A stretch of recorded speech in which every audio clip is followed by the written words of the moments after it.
Kanji. Ndo natoa mwongozo wa leo. Siwezi kuahirisha hili zoezi. Jana tumekupona, leo mwongozo wa leo ndo nautoa mara moja. Niko sehemu ya hatari sana, huwezi kujua. Tutaongea baadaye. Mwongozo wa leo ndo nautoa sasa. Bwana, na mwongozo wa mechi za leo naona Kanji anataka kuuzuia. So ni kama ifuatavyo. Mwongozo wa mechi za leo bila kuchoka. Timu chache bila tamaa. Mechi ya kwanza, AC Milan anacheza na Como. Hiyo mechi weka Asian over 1, manake goli kuanzia moja lipatikane. Mechi ya pili ni kati ya nani? Mechi ya pili ni Karabag akicheza na nani? Karabag akicheza na Newcastle. Hiyo mechi weka Newcastle ashinde au magoli matatu yatokee.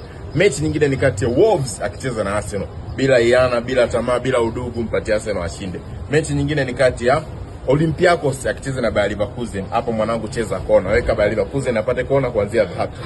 Mechi nyingine ni ya nani? Mechi nyingine ni ya Club Brugge na Atletico Madrid. Mechi hiyo Kanji jamani anapiga tena simu. Kanji, mimi natoa mwongozo baba. Tuachane wewe baba. Sasa kwa nini Kanji kapiga simu kwenye hii mechi? Hii mechi ina hatari kidogo. Hiyo mechi bila tamaa, Atletico na Club Brugge weka over 1.5 goals. Ukishindwa kabisa weka goli patikane kipindi cha pili. Na mechi ya mwisho kwenye mtanange huu wa leo, au mechi ya mwisho ni kati ya Bodo Glimt akicheza na nani? Akicheza na Inter Milan. Hiyo mechi mpatie Inter Milan double chance. Si mwingine ni mimi Kuntu la Makuntu Dangote. Fresh, nimemaliza. Kodi ya Betway hiyo hapo chini bila kuchoka.